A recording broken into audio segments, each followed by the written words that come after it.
Welcome back to the Human Event Podcast.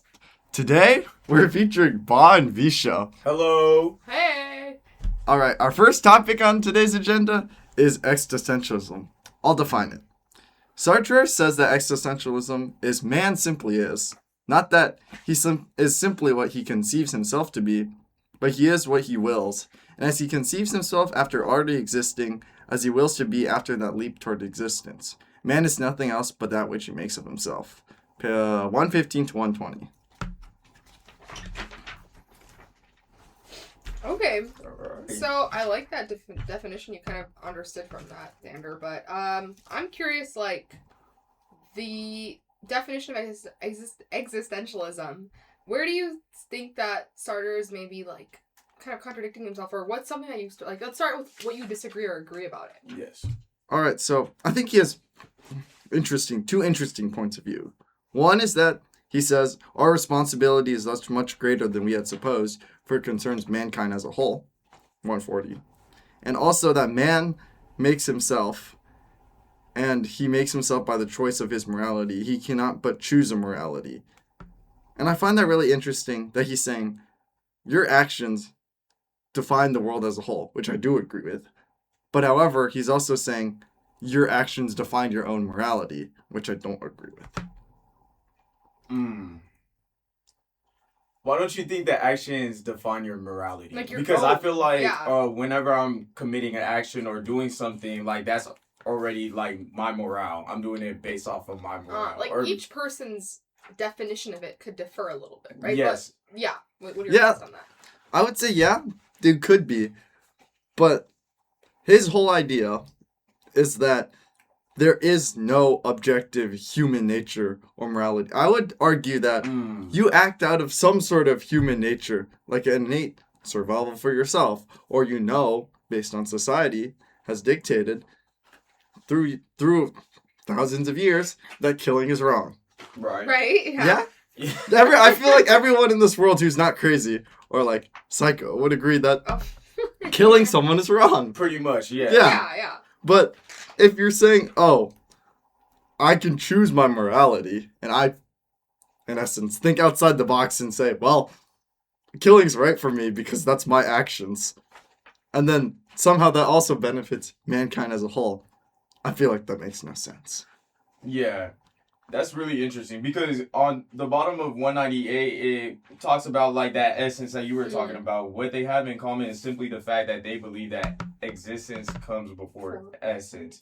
Would you guys agree with this or disagree? And I know you touched a little bit on that. And yeah, I'm just trying to get overall like another idea of it. How you guys feel about it? Well, I personally believe that the essence is your human nature. He's saying, oh, we humans exist in a formless void and we create our own nature after we're born and we experience the world. But that's just not possible. You're not born into a world where there are no circumstances shaping you and you can come up with your own ideas. You're already born into a society. Your parents are going to teach you something. Right. Your teachers. You're saying it's just like, it's not just inbuilt when you're born. Yeah, it's not just like, Yeah. oh, I don't know anything about the world and I can create something for myself. Yeah. for You're sure. being taught. That's the Yes. problem. And then there's limitations and everything like that. Yeah. Which goes back to the fact that you were talking about. I noticed that he talks about God. Can you elaborate on this part? Like, do you have any takes about this or none? I do. Okay, got you. Okay, philosopher Xander. Let's Right. go. Okay, yeah, he's okay. ready. Yeah. Seeing as this is my favorite text, I will definitely have a lot to say about it. Yes, sir. He's an atheist. Mm-hmm. So he doesn't believe in God, naturally. And also, if he doesn't believe in human nature, that's two things that are basically he's basically saying there's no driving force in the world whatsoever for your morality. There's no belief in a higher power that will one day come and judge us, Right. or just naturally that there's a set of things that humans all follow.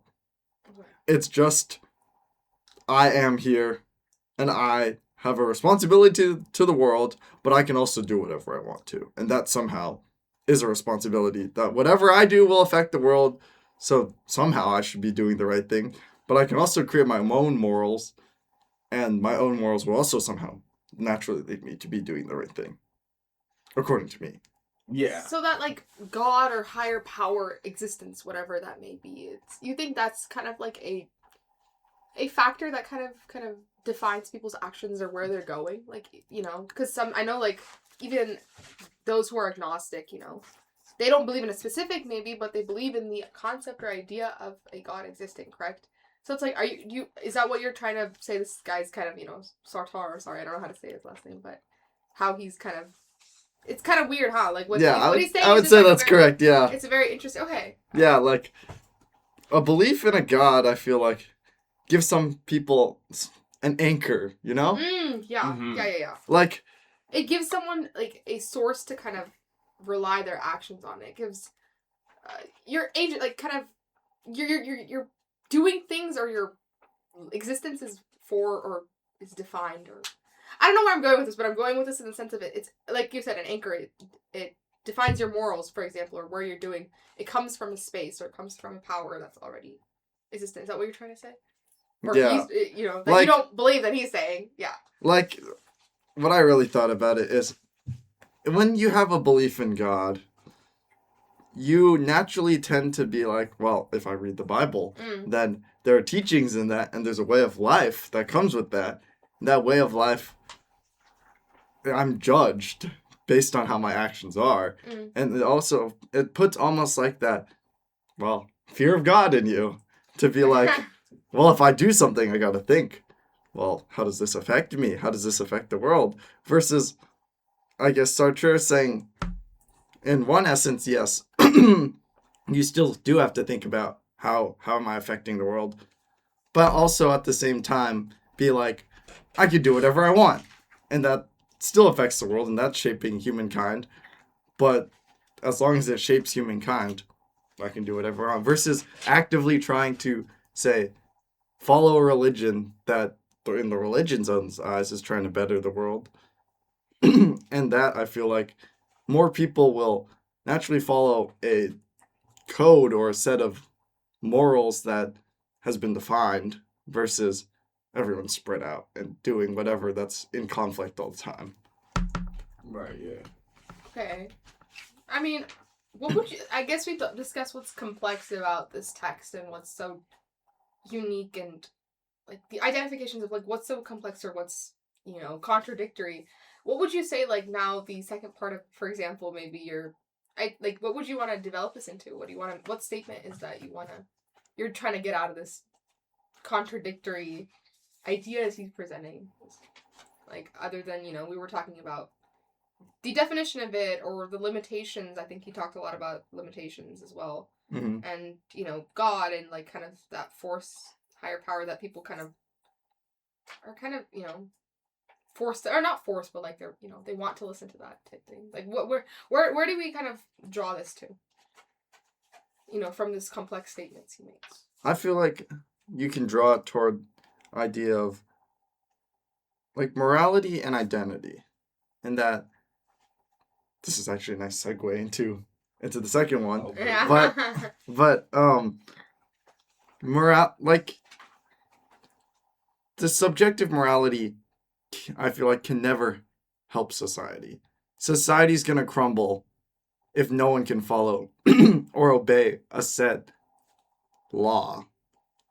Like, laws are based on the fact that everyone thinks this is what is good for society, and that in essence becomes morality, in that you define a moral code that the legal code is based on. Mm-hmm. But if everyone identifies their own morality, then society is never going to work when two people disagree in that society. Right. Because Yeah, I like that. as long as I say, oh, we all obey the same laws, we can have civil disagreements about what the laws mean or whatever. But I think fundamentally, people still believe in the same morals that hold society together. Because, I mean, I keep taking it back to the killing extreme, but I think it's Xander. I think it's really, like, Always. but I think taking that to that extreme really, like, highlights the point that if everyone decided, oh, killing was good, society would collapse instantly because everyone would be killing each other. There'd actually be no real society and cohesion without an objective morality. That's true. Yeah, that subjectivity is very kind of dangerous because It yeah, is.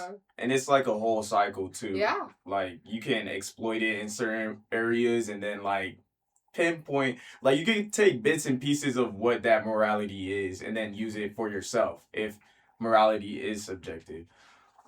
Xander, I also wanted to ask, is there something maybe you agree with in this text, or maybe also, you know how we do those like, refutals in our essays? I was just curious if you anything you agree but want to kind of point it out that no, maybe this is why it's wrong. I was curious because I wanted to know because I know you had a lot of disagreements with this text, but anything that's that I agree with. Yeah. Well, I really do think though that he makes a really good point about responsibilities. Like, and also in a sense, I don't agree with his idea that morality should be subjective, but I do agree with his idea that man does make himself to a certain degree. Whatever society you're placed in, whatever, you still have the ability to make yourself. You are what you kind of make yourself out to be. Yeah. Yeah. I mean, there are circumstances beyond your control, but you still have responsibility to try and do the best that you can, and in that shape the world with it, like he says. Okay. I nice. agree. 100%. I like that. Yeah, that's really good. I like that. Okay. All right, moving on to the next text. Notes of a Native Son. So, All right. Notes of a Native Son. Okay. This was one of my favorites because I feel like it has a deeper meaning and it really gets like people thinking about how they define hatred, how they find like the relationships with their family within a broken family. And I feel like overall at the end he like comes to this realization that his dad did these things for a reason. Like his dad didn't want him going places because he knew the reality of the world. And like the world crumbles sometimes being a black man or even a person of color in like a society where they're not appreciated. And on a specific page, I'm about to find it, but this whole text made me wonder, like, what does it mean to actually have like authentic quote unquote hatred towards a parent or a person in general? Because I feel like the word hate is so subjective. You say, I hate my mom when she does this, or I hate my mom, she won't let me go out. But like this makes me think, what is the real definition of hatred and how does that affect you in the long run?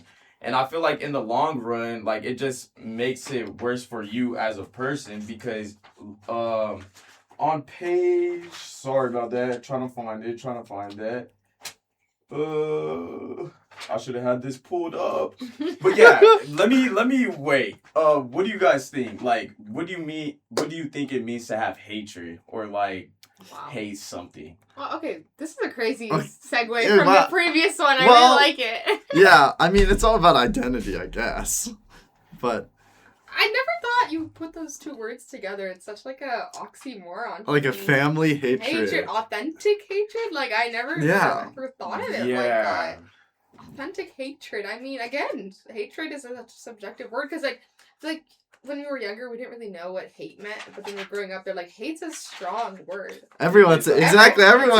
Every parent says hate is a strong. You don't hate something, but I feel like that's once again defining. It's such a subjective. That's crazy that we all chose these texts and they're such like interconnected. Yeah, it's subjective. It seems so different, but they're also interconnected. Right, exactly. Because moralities are so different. I mean, authentic hatred. I guess we need to like give a small definition of what we think of it as. I mean, it's kind of like I think it's like not a generational, but like a build-up of several events.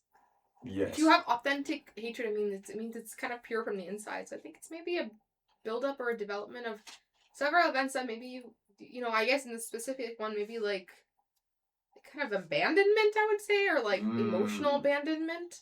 Yeah. I think that's a lot of people do. I've heard a lot of that type of talk is where maybe this hatred develops because a lot of people, I know people that don't have really great relationships with their parents they say it's maybe a build-up of abandonment. Yeah. Like emotionally too, not just physical. Yeah. I feel like also to add on to what Vishaa was saying. Yeah. Like there's a sense that the other person is like not human anymore. You could say that you're losing touch with their humanity. Yes. Oh. Wow. Because truly authentic hatred, I feel like you can never hate someone and then still see them as a person, almost. Right. Like, there's a point where it reaches so, like, authentic hatred. Because you could say, okay, yeah. like, air quotes, I hate something. But when you reach a point, like, you cannot see the good in some other person. I feel like they've lost some sort of being that person that they've become. Like, you lost the respect for them. That's what the authenticness of it is. Okay. And like back again to it's like a disagreement of morality. If you feel like something goes against your moral code or something that you really truly believe, then that means that you're gonna hate somebody because you're not gonna hate somebody. You're not gonna hate somebody with the same moral opinions and values that you have. So whenever you feel like attacked or your character feels attacked, that like comes into play. And I kind of want to bring up a page on 94 of Notes of a Native Son just to get us thinking about it. It's towards the bottom. I knew about the South, of course, and about how Southerners treated Negroes and how they expected them to behave. But it had never entered my mind that anyone would look at me and expect me to behave like that way. And I feel like over time, like this portrait of yourself is always displayed based off of your race, but like you can't expect yourself to act like that. I don't know, it's kind of weird. It's like identity comes into play in so many different ways. Good segue to the Yeah. Yes, Yeah. keep going. I like this. Okay, great. Yeah. But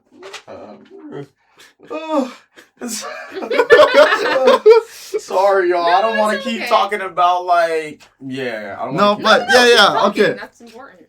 I like what you're saying, Bob. I would agree. Like, do you see that society or certain other races have placed a stereotype on your race, but you always never think, oh, I can break. You can always think, oh, I can break that. You know, like right. I don't define this stereotype. Don't limit me with it. Yeah. But also at the it never enters your mind that other people would see you as that way. Right. You do see it happen to other people. But a lot of times it's like this idea of, oh, it'll never happen to me. Right. Until it does happen to me. Right. That's so true. Yeah. Yeah, that's for sure. Yeah. That happens a lot. Well, I was curious in this text that there's a lot about a gap in the relationship between the main, guy who's talking and his father. Right. Like, what would be? I want to know kind of like more quotes or something that kind of deepens our understanding of why there's this kind of information gap between them, and that's why they're never able to understand each other. And there's like a concept of maybe is it like the father figure, the head of the household? Maybe that's why he never shares. Or what do you think about that? Like, I think there's so much that there's not unshared by both parties at hand here. So Yeah. I feel like since it's so unshared between both parties, like their relationship works in a different way than my parents does, but it kind of like correlates with each other. Because I wasn't that close with my dad at first, and I never understood why he was mad about certain things. Why he would why he I would think it's stress such a- out. Yeah. that's so real. Like such a me too. Like Such I understand such a like a diversity factor parent thing. Yes. Like I feel like all three of us get this. It's like Yes. all our parents we're always like, why are they acting this way? Like what is the need for this? But then I feel like as I got a little older, high school exactly, and now college, yeah. maybe I get what the things he's saying. It's maybe because the previous thing we were talking about, it's like we don't like the stereotypes of other people's opinions about our types of cultural dynamics too. Yeah. Mhm. That could play a factor. Sorry, does keep come going. I into keep cutting play. off. My sorry. No, my bad, my yeah, bad. you're good. You hit that on the nail, honestly. That's all I was gonna say. And then I was just gonna talk about just even when he was doing all of that and he let the hatred from his dad build up over time, he explained that he felt like he was doing his white friend bad or wrongdoing because his white friend saved him when the group of people in that altercation. Yeah, I remember that. Uh-huh. And I feel like that's really interesting. Like he knew not to do it. He didn't want to do it, but he ended up doing it, and he felt like this moral I keep saying moral, y'all. I'm sorry. He felt like this moral trying to be on his best behavior for the other people. Yes, exactly. I never, exactly. I and feel it was like like a conflict. crazy. So like, Baah, what do you think about that? Like, his being ashamed at defending like almost his race, because he was doing that. He was defending himself against racism, but yet he was still feeling ashamed at the same time. Right. Like, what do you think about that? I think that honestly could happen a lot, and that still happens to this day, because sometimes I'm gonna just throw this out, like interracial couples, they feel like, oh, they really love this person, but they feel like a sense in their heart that is wrong for what they're doing, even though it's like you're going. People say, The okay, public online, eye is different. The public eye is yes. different. Yeah. Yes, and it's like, oh, you're going against your race. Why don't you want to date somebody within your race? So it makes me question, like, we want to progress with race. We want to progress as people, but we're kind of setting ourselves back because we have these instilled stereotypes, like, thought points. And I just thought it was interesting. Wait, 100 points to you, but I love that statement. That's so true. What a profound statement. I still feel like we all are like, oh, we're such a progressive society, but then there's still that stereotype or that comment made at people that are not, they're going against the norm. I'm like, aren't we supposed to be going against the norm? I feel like that even I'll be honest, like that stereotype is sometimes like, I say that out loud, I'm like, yes, we should be, but then it's like, I feel like that stereotype is kind of fed into my mind, and I think that sometimes I'm like, oh my gosh, like, this is so, like, you know, against trying to be also brings up the question of, what do we really define as the norm? Because then that's already limiting you. Like, going against the norm, there shouldn't be a norm in the first place. Like, you should just accept everything, right? Like, but like, I don't know. Flawed. Again, who decides the norm? The morality, the subjectivity? It's subjective already. Right, it's already subjective. But I love that. Anything else? The last comments? But anything you agree with? Honestly, or like you have big problems with? Yeah. I don't have any really major problems with this. I feel like not the lack of accountability, but getting drunk at his father's like event, that was kind of low. The funeral, I felt like that was really low, but I feel like overall, like, he's gonna live with this, and it's like with these lessons that he's learning, he's gonna live with it, and I agree with that. Like, sometimes you gotta have negative experiences to help you like fundamentally grow as a person, or like get to see other perspectives and see a multitude of perspectives. And I feel like that leads us perfectly on into the next topic. Here we go. Talking about multiple cultures.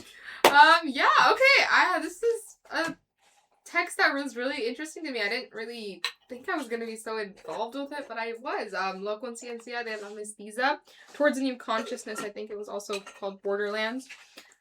This was something like I found very like touching, because I thought it was I think she really, like, the author, she really, like, touches on this concept of, like, this dual identity, maybe even crisis. I think it's, like, something, there's two cultures that are, what cultures does she fit in? And I think she kind of talks about maybe having this third perspective or third identity out of it. And I think that's something that I really found myself kind of related to and share, like, feeling really connected to. I don't know, maybe you guys too. I think this room is filled with the most, diverse culture, like we are. I think maybe all of us kind of relate to this. I don't know, like, let me know if you do or not.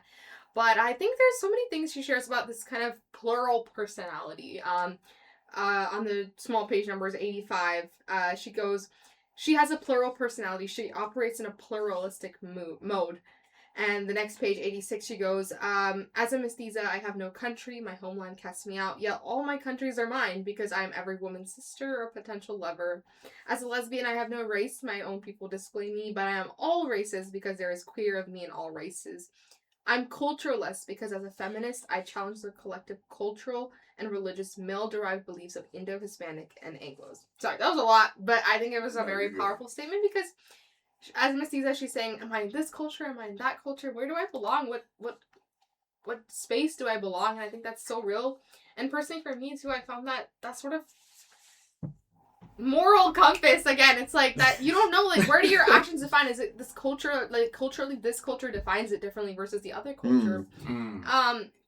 And I think that way she perceives, like, the reality of her life or what she experienced is so unique because this pluralistic mode, she's always, you know, for me, like, I always was, like, confused about my own identity. Like, I know, born in India, but I grew up entirely in America. All the, you know, I would consider, like, a lot of people could ask me, what do you consider home? Do you consider India home? Do you consider California home? And I would say, yeah, I guess Irvine, like, where I'm from, is something where I consider home because it's always been a place of where I've grown up and found my cultural identity and values and spaces. And I think I was just curious to know what y'all think about this sort of dual identity perspective and where do y'all fit in, or do you guys see this third perspective world she kind of sees it into? Yeah. Sorry, a lot of yapping on Yeah, that. no. We're in the Perfect.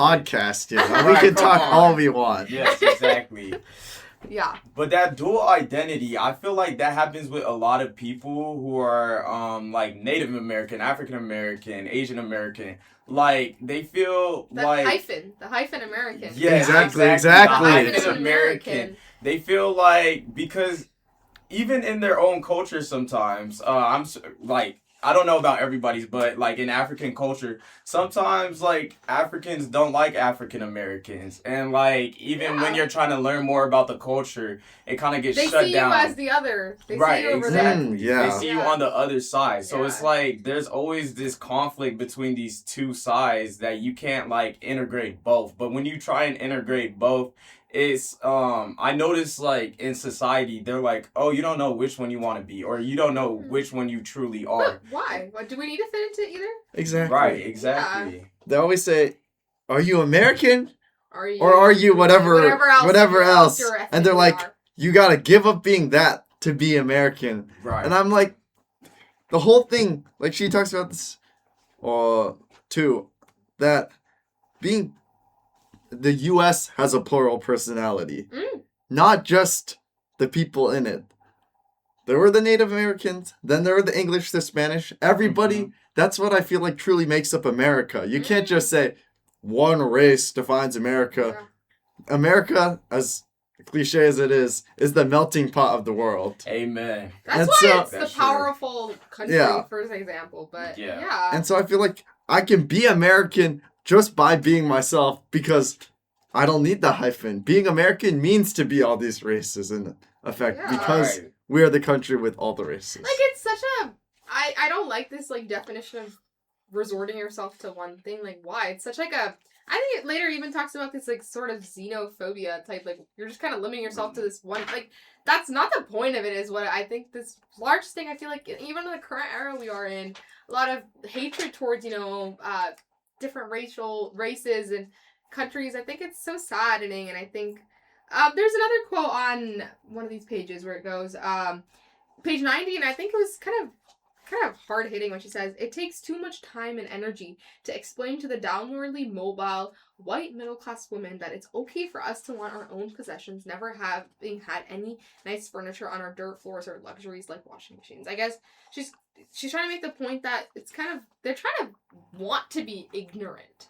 And that's kind of sad that you want to be ignorant towards the other people's experiences and their, like, things. Like, again, it's like, that's such a subjective thing that makes me so, like, sad. And it's like, we were even talking about it previously, like, wow, like, the sort of authentic hatred thing. It's like, your pure, like, definition of that is like, like, I don't know where I'm trying to interconnect this, but it's like, I think the point is, there's a sort of ignorance that comes from this that's kind of dangerous and scary, and I don't want that to be something to develop. And I think his history repeats itself, and it's like kind of sad that we kind of don't learn from it. But I think anything other you guys want to point out, because there's another thing she talks about is machismo. I think that's really important from the previous text we were talking about with Baah's Notes of a Native Son that he was really interested in. Any thoughts on that? Yeah, honestly, sorry, I'm trying to find my thoughts right now. Okay. But It's yeah, page 88, and it was talking about machismo and how, like, that for males, it's like being strong enough to protect and support their family and show love, but it's kind of being kind of secluded from their emotions and reality, and being kind of emotionally unavailable to their family, like their wife and their children. I guess that's perfectly an example for the previous one. Maybe it's like he's trying to be the breadwinner, the father that's everywhere, but it's like he kind of just avoids all kind of emotional contact with their Yeah. family. Is that something you want to talk about? Yeah, I feel like it's like a double-edged sword in a way. I feel like you're screwed if you do or don't. So if you act too masculine, like you're not gonna be able to retain like perspectives from women or just other perspectives in general. And I feel like if you're quote unquote like less masculine, then I don't know how to explain it. I had a good way of explaining this. But I feel like there's just pressure on both sides. Like, oh no, you can't do this, or oh no, you're gay if you do this. Rather than like accepting that people are human, people are like who they are, and trying to this kind of takes away from their authentic self. I know it keeps that goes into the point of our saying, are you fit into this or that? Again, why does there's like that push towards you're only this, but then why can't they just be what they want to? Again, they can't be someone who's like, I feel like sometimes like this, like, you know, that gaydar thing, it's like someone's too kind, too nice, too peppy, it's like, oh, you're gay. I'm like, but why do you like want to exactly, but that's not right. Yeah, that's just how they are. Their personality. You have to, there's no need to push them into a box like that again. Right. There's like that authentic self of them. Right. Yeah. And then I want to touch up on one more topic. Yeah. I know this is like this is relating to that section, but this is like in like the real world. I feel like when sometimes it's easier for some people to say, oh, men should be more emotional, but then when they are in a relationship and men are emotional and they're like arguing, they're like, oh, you're less of a man. You're less of a man because you want to show me emotions. Or it kind of like it gets used against them sometimes. And I feel like that's an interesting perspective because like it's from both sides. It's like information from both sides. Like, oh, you need to be less masculine, but when you do, like, you start seeing backlash. And it kind of creates a whole cycle. But I wholeheartedly believe men should just be emotional and no judgment. Yes. Like yes, guys, highly recommend. Be emotional in your relationships, your friendships, your like, you know, romantic, your family, like your parents. Yes, exactly. It's like the bottling up is never good. It's like the true macho then would be you're strong, but you also show emotion. Like you can't be this cold, stern figure that just does everything as the breadwinner, but also doesn't. Right. Like you gotta be able to show beautiful moments in life. Yeah, I feel like you do that. Yeah. You gotta show love. You gotta show emotion. Have you guys heard of this like popular cult, like the incel culture thing online? Not like that thing is so scary and like shocking to me because it's like it's such an emotionless like masculine sort of concept that's scary. Yes. Here's a plug. Please watch the Netflix show Adolescence. That one like crazy. Sponsor today's podcast. Seriously, that thing is so scary, and I think this is like it's an alarm towards why this emotionless kind of society for men is kind of scary. Please watch that show. It's kind of scary. It really relates to obviously all the texts we were talking about. Yeah, I just wanted to make a little plug for that. Crazy show on Netflix. But okay, let's go back to where we were. Oh my gosh, what a tangent. That's crazy, guy. I think a lot of the texts we chose were such, you know, we started off with, you know, existentialism with the morality and the subjectivity and how dangerous that is, and then we went into Baah's Notes of a Native Son and authentic hatred. Wow, that's like so. I want to know anything else you want to add with that, Baah? Like with your Notes of a Native Son? Authentic hatred, yes. Yeah. I feel like even I fall into this. I say, oh, I hate this. I don't truly hate it though. I hate aspects of it. No, I dislike aspects. Yeah, you dislike. I dislike aspects. It goes back to that thing again. It's like, well, hating becomes such a strong thing that in the society it's almost like taboo to say I hate something. Everyone's like, you don't hate it, blah blah blah. But I don't know. Yeah, exactly. But that's all I gotta say. And then Vishaa, with yours finishing off with that duality of a person. Like I feel like all of this, I did not think that any of this would correlate. Somehow, guys. But we did. Right. We did somehow. There you go. Oh, hold on. High fives all right. Sorry for the loudness. Yes, sorry about this. But I had a great time with you guys this entire semester. I did too. insanely proud of us to be able to get through this course reader and all the amazing texts we read. I'll probably definitely be rereading all this again. Yeah. But thank you. Signing off is Vishaa. Signing off as Baah. And this concludes the Human Event Podcast. Signing off is Xander. Woo! That was Yeah!